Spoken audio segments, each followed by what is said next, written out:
Kumain ka na ba? Sa totoo, hindi po po. Yung mga anak ko, pinakain ko na. Hindi ka pa kumain? Oo po, pinawala. Pero okay lang po, sir. Hindi, mamaya, Nagkape naman na po kami. pagkatapos natin mag-usap, pakainin nyo ay, ha? May ulam dyan sa baba. Kaya po ako, Ha? mamaya na, sir. Sabay-sabay na lang kami ng pamilya ko.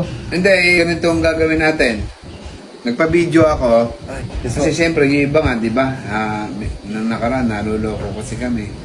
Kaya ako pinabidyo to kasi para, sabi mo, saan ka galing? Kabanatuan? Kabanatuan. Kabanatuan kasi may papasokan kang trabaho. Naluko ka ba o paano? Parang gano'n na nga po kasi sabi ni Kuya Raymond, may trabaho daw. Wala naman. Wala naman. Kasamahan po namin sa 45 hotel po yun na yung pinagtatrabahoan po doon. Okay. Within 1 year, 7 months. Yeah, pahing tubig. Isang taon na 7 buwan. Ang trabaho ko lang po kasi talaga sa Baguio, mangangalakal. Mangangalakal lang po talaga ako. Sa Baguio? Opo. Saan ba kayo sa Baguio? Doon sa Irisan. Tubig. Oh. Doon po kami po po kay Mayong Magalong. Sige. Ayan. Ngayon, Ay, may makatuwid na loko ka nga dahil akala mo may trabaho. Opo. Kasama mo kagad yung pamilya mo. Pamilya ko po, kasama lahat ng gamit. Gamit. Opo. Ba't dinbit mo kagad lahat ng gamit mo? Hindi mo naman alam na may trabaho 4 to ka. 5 years po kasi po ang sinabi. Pero hindi pa naman po naniwala po. Nag-ipon pa po ako ng pamasahe hanggang sa isinalda ko na yung yung cellphone. Sinalda. Sinalda. Opo. Tapos ng anak ko, imbis na isasala, benta para mas worth it ang pamasahe namin na may matitira. Bininta mo yung cellphone. Opo. Hindi naman po siya kamahalan kasi mura lang po naman po yung mga cellphone. Ibig sabihin nga, ngayon, wala kayong trabaho sa Kabanatuan. Nagpunta kayo ngayon ng Baliwag, sabi mo. Hindi pa po, sa Gapan pa po. Gapan pa. Gapan pa. Natulog po, pinaalis. Hindi naman pwedeng matulog sa may church po, sa simbahan. Kaya doon po kami sa harapan Pinatulog. ng Gapan. Opo, doon sa, naglapag na lang po ako ng carton. Yun lang po talagang tulugan namin doon eh. Wala na. Tapos, may pera Ilan lang. yung anak mong kasama? 5 kids. May 5? Opo. 5 po. 5 ang anak ko. Tapos, asawa ko is may tulong-tulong na yung bingi. Ito, hindi makarinig ito. Mahina. Kaya hindi naman siya pwedeng pabayaan po. Nung po, sabi ko, may isa pa tayong option ka. Si Sir Idol. Baka pagtrabahuin niya ako. Nakakaya rin. Gusto ko naman pagtrabahuin na lang. Po, kung makita ko, sabi ko sa asawa ko. Kaya pumunta po kami ng Baliwag. Baliwag. Opo, Baliwag galing yun ng Gapan. Opo, doon po sana po kami. Basta kayo Matutulog. tumuloy doon. Doon po sa may po yung plaza. Plaza ng Baliwag. Opo, yung may tulugan, Tapat maraming ng SM? upuan. Hindi po, maraming upuan. Doon sa, malapit po sa simbahan. May palengke. Opo, may palengke. Doon kayo napunta. Opo, doon po kami napunta. Nang sabi naman. Ilang araw na kayo doon? Hindi po, kaninang umaga. Kanina lang. Kaninang umaga. Ngayon wala kayong tutulugan doon. Wala po. Kaya sabi ko sa mga tao, dahil pinagtitingin na namin, bulong-bulungan nila. Ayun pala, dapat hindi ko daw panin yung pamilya ko doon. Baka korso na dahil ng yung mga hamog na nagrarugby. Batang hamog, oh. Opo, yun. Pero delikado nga naman kasi doon. Opo, kaya ang ginawa po nila, paanin na namin kayo sa SM, Baliwag. Wala, pwede po kaya doon. Ngayon, Pwede. nasa SM sila. Opo, nasa SM po. Sa loob? Opo, nasa loob, sa food court. Nandun po sila sa loob. Nakiusap ako kay Kuya Guard, yung guard po nila doon, na baka pwede pong i-stay ko po yung family ko po dito. May pupuntahan lang po ako, kako po. Saan bang punta ninyo? Wala po kami pupuntahan ka. Kundi matutulog kahit saan, kako po. Pero may pupuntahan po ako na tao po. Si Sir Odin, kung kilala po ninyo, kako po. Hindi daw nila kilala. Buti na lang po, nagpunta po ako rin po doon sa may nagbebenta pong ice cream po doon. Sabi, kilala daw po nila kayo, at parang taga dito. Ngayon, pero malayo yun. Okay lang. Meron pa naman pong pamasahe dito. Kulang pa rin. Nagkulang lang naman ng ng 20 pesos para kasi ayan po. 170 po po pamasahe. Nakiusap na lang ako. Ibig sabihin ba, gusto mong pumasok trabaho dito para Makapag-ipon. tapos Balik na. Uwi na po kami. makauwi na kayo ng Baguio. gusto mo nang maiuwi ng Baguio pamilya mo? Opo, kasi yung pong hinahanap po ng mga anak ko po, ayaw po nila sa init. Papa, uwi na tayo Baguio. Ayan yung makaka-uwi rin tayo. Manalig lang kayo, magtiwala. Magtiwala rin kayo pa kay Papa kahit paminsan-minsan kayo makaka-uwi tayo. Isipin nyo na lang, makakaraos din tayo kako.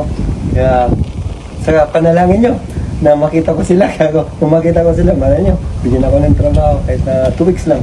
Okay na yun, sobra-sobra na, may pagkain pa tayo kako. Sobra na yun kako. At wala naman na akong ibang hilingin, yun lang. Ako po sa nila. 5 anak mo kasama mo, saka kayo mag-asawa. Opo, tapos yung gamit. Ang isa ng pamasahe mo from Baguio to Gapan. Sa Gapan ka ba ulan o Kabantuan? Dito po sa Gapan po, dyan para O magkano makakamura naging pa. pamasahe niyo papuntang Gapan noong nakaraan? 600 plus, 626. May sakayan ba sa Baliwag ng Baguio? May sakayan ba ng Baguio doon? Wala po, ang baliwag, wala. Ala? Gapan. Hindi, kung Gapan, sa Baliwag, pwede sila madaan nun papuntang Opo. Baguio? Solid North. Solid North, meron po.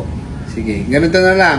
Hindi na kita pagtatrabawin dito kasi kung kailangan na ng mga anak mo. Kasi ang mangyayari niya, pag nagtrabaho ka sa akin, yung mga anak mo at saka asawa mo, mahirapan tumira rin doon. Ano? Kahit sa lansangan nga po kami, kaya Ay, po hindi, namin. pwede Kaya po. kawawa naman. Ganito na lang, pag totoo yung sinasabi mo, bibigyan ko kayo ng pamasahe papuntang Baguio, uuwi na kayo. Ako po. Ah. Uwi na po Kasi kami. kawawa naman yung mga anak mo. Opo, gusto ko nga po ipakita Sige. yung pamilya ko po eh. Sige, makikita naman natin yan. Kakain ka muna. Magbibis lang ako kasi galing din kami sa road clearing. Pagka totoo yung sinasabi mo na nandun talaga sa food court, gusto mo umuwi ng Baguio, Yes po. bibigyan ko kayo pamasahe. Oh, thank you Lord. Salamat po. Kahit ako wala nang maraming pera eh, bibigyan kita ng pamasahe dahil naawa ko sa mga anak mo, ha? Yes po. Kaya na, huwag mo akong loloko eh. Kasi pag niloloko mo ako doon, magagalit ako sa'yo. Ay, huwag na po. Ha? Hindi naman po. Hindi ko naman Okay, po. sige. Pumuntahan natin yung pamilya Yes mo po. ngayon doon sa Baliwag. Yes po. Na kamo walang tutulugan, Yes, ha? sir. Sige, Sige po. gano'n na lang. Kumain ka muna at kakain din muna kami, ha? Ayun sir, thank you po. Ha? Salamat Sige. po. Okay, sige, sige. Thank you Lord. Okay. Salamat sir. Talagang nagsigap pa ako, hanapin ko si Sir Roding, si Boss, kaya yung idol natin, kaya hanapin ko siya, bahala na kaya, bahala kung man hindi, basta pagsisikapan ko kako sa asawa ko.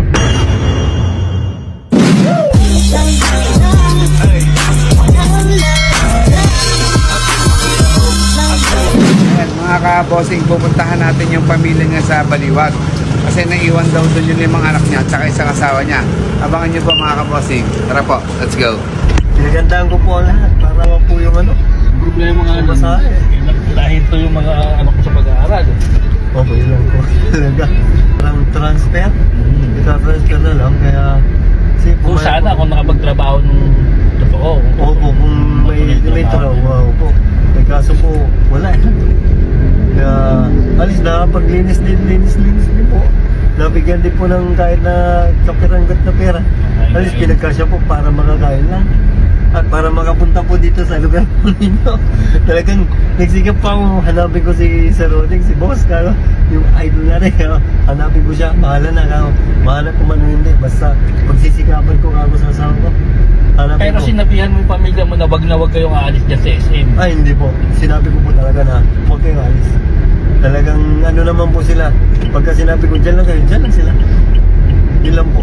Tapos iiwan, tulad doon sa Kabanatong po, iwanan ko Kasi po baka sila. mamaya pagdating natin ka, wala si Ay, hindi po. Hindi po mawawala po yung mga yun. Salamat nga rin po yun na nakausap ko po kayo na nandiyan si Bossing. Oo, yun, at po nung kasi minsan wala ka dito. Kaya nga po. Kaya salamat. Kaya po, talagang binigyan din po ako ng pag-asa po ng tricycle mo eh. Huwag ka mag-alala, nandyan din yan, sabi po niya. Kaya sabi ko naman, ito lang may ano ko sa inyo, no? Kasi ito na lang po tayo ng pila ko, kago na, yun na lang, kago. Hindi nga sigurado, maglalakad na lang pa uwi, kago. Bahala na, kago. Pero sabi niya, nandyan yun, huwag ka mag-alala, sabi po. Ay, time na ano, pag ano ko po, sila po yung nandun po, tumumad ko sa akin. Kaya, salamat, kago. Na, Pinagpapalaan ko tayo ng Panginoon na yes. matyepuhan. So ayun mga kabossing, pupunta tayo ngayon sa Baliwag para alamin kung totoo po ba ang sinasabi ni Kuya, kung nandun po talaga ang kanyang pamilya. Kung sakali po na totoo po ang kanyang sinasabi, ibibigyan po natin siya ng pamasahe para po makauwi na siya at ang kanyang pamilya po sa Baguio. Tara mga kabossing, sabay po nating alamin kung totoo ang kanyang sinasabi. Ayun bossing, nasa Baliwag na tayo. Saan yung family mo dyan? Doon po sila sa may food court. At dun sa bandang harapan daw boss, tinuro niya kanina nakita na daw niya. Okay. Oo. Saan may food court? Sige, puntahan natin. Yung mga bossing. Sinadya talaga natin dito sa SM kasi hindi pa raw sila... hindi, gusto na nilang umuwi sa Baguio. Oo, para kasama niya yung 5 anak niya. Tsaka boss kasi sabi niya Saan kanina, sila nakakatulog? nakausap ko siya. Ano daw, papasok daw siya sa'yo kahit mga 1 o 2 linggo lang para makaipon daw siya boss, pamasahe. Hindi, kahit nga, pag ito nga sabi nga, pag ito sinasabi niya, wala nang problema. Sige boss. Ayan, bossing. Tingnan po.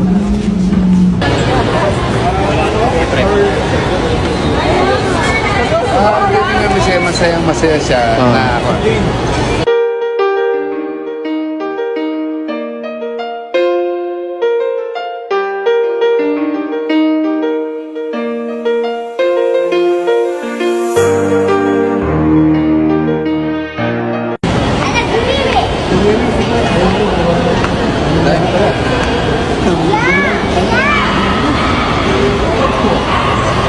Kumain na kayo? Ha? Di pa? Kaya dahil mo, sama mo sila ng pagkain.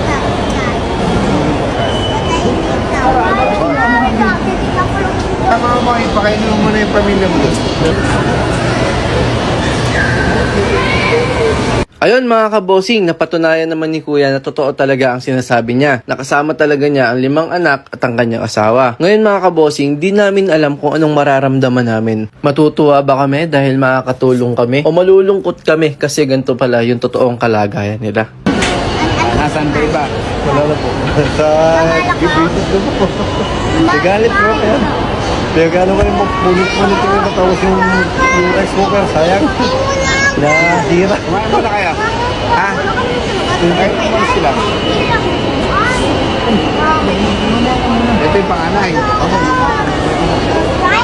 Ito po yung pangalawa. Anak mo, kalapat. Ang lulog. 10, 9, 8, 5, 3. Sige, kain muna kayo.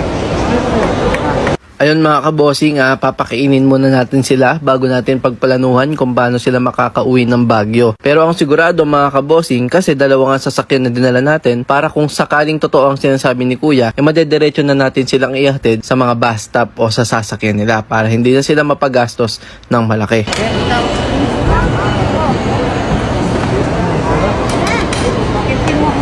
Bali boss, ihatid natin sila sa Gapan, ganun. Ihatid natin sa sakayan. Sakayan. Kung bibiyahe pa sila dahil bata niya. Oo. Kung meron sa San Miguel, doon namin kayo ihatid. Dumidiret yung Baguio doon sa San Miguel. 2 naman sasakyan dala. Kaya 2 na yung sasakyan dinala ko. Kung sakaling ito yung sinasabi niya, diretso na tayo.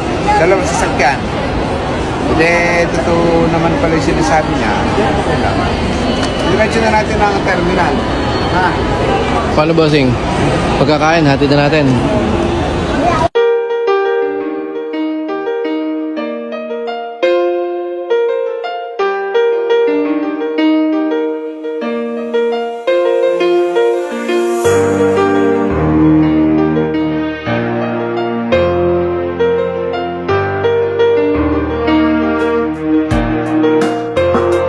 Rudy Udeng, Feliciano, tunay na may malasakit at makatao, tumutulong sa kapwa, sa bata at matanda. Saan man siyang mapunta ay palagi nakahanda. Bukas ang palad niya sa nangangailangan. Basta kaya niya, ikaw ay ganyang tutulungan. Aksidente sa kalsada, abot gamot na may reseta. Bigay siya agad basta't abot ng kanyang makakaya.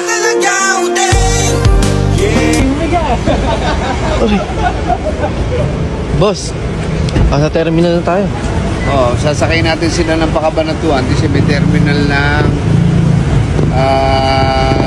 Pabagyo doon. Pabagyo doon. Mm. Doon sila maghihintay ng first trip. Kasi mukhang sanay naman si Kuya no? Pag-commute. Ang ano doon, sa Gapan ba ka mo? Ito, ang gagawin natin, sasakay kayo ng Pakabanatuan, tapos may terminal doon papunta Baguio. sa Baguio. Ibababa ko kayo sa terminal na sakay ng Baguio. Kausap ko na yung konduktor. Hubog na. Hubog. Yung Solid North, doon pala yun. Yung terminal ng Solid North. Mabababa ko kayo, kausapin mo yung city driver. Hindi ko yung sasakay natin kasi ano yung terminal ng Baguio. Matadaanan niyo po ba yan? Sabi niya sa ako, sa terminal po makabanto. Opo, matadaanan niyo po ba yan? Wala na po doon. Buong na umaga ko. O, doon na sila maghihintay. Okay na kaya yan? Ay, si Chon. Kasi itong mga to, gusto lang umuwi ng Baguio. Wala makakain. Masaya ko lang. Baka po pwede makasuyo kasi taga-Baguio. Doon lang po sila mag-aantay sa Sa mismong terminal na lang po makisuyo ako. Magkano po ba yung ano doon? Babayaran niyo? 95. Eh, ilan ba kayong ano? Babayaran ko na tapos ano?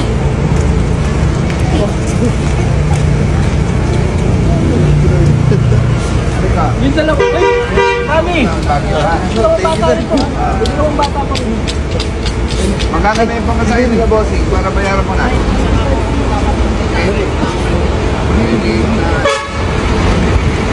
Para maipasuyo na lang natin sila sa ano. Bossing, yung mismo sakayan ng Baguio po na lang po pa kayo baba, ano? Kasi baka maligaw sila eh. Ano, masusunod na lang. Ano sila? Babayaran ko na, huwag mo nang pinili na. Ano lang naman yan, maliit na lang na. Suyo na lang ako, bossing. Thank you ha. Thank you. Okay. Kinausap ko na yung konduktor na ibaba kayo mismo sa terminal ng Baguio. Yes po, bossing. Okay, sige. Bossing, thank you po. Okay lang. Salamat po. God bless po. Sige, okay. Thank you po. Magpalain po kayo na. Thank you, bossing. Sige, sige. Yan din siya tatawin. Boss, thank you so much po. Okay, bro. Sige. Thank you po. Salamat. Dito mga kabosing, sobra talaga ang pasasalamat niya sa amin at nararamdaman talaga namin na sobrang sincere niya. Nagawa lang pala niya lahat yon dahil siya ay isang ama na handang isakripisyo lahat para matulungan ang kanyang pamilya. Nung papunta nga kami dito mga kabosing, iniisip namin, paano na lang kung hindi namin siya pinagkatiwalaan? Paano na lang kung hindi namin siya binigyan ng pagkakataon? Oo, sa una, naghihinala kami na baka hindi totoo, baka gawa-gawa niya lamang. Pero nung nakita namin talaga kung ano ang kalagayan nila, naawa kami mga kabosing. Kaya nagpapasalamat kami at binigyan namin ng pagkakataon yung mga ganitong tao na kailangan pala talaga ng tulong. Thank you po, sir. Thank you po. Ingat.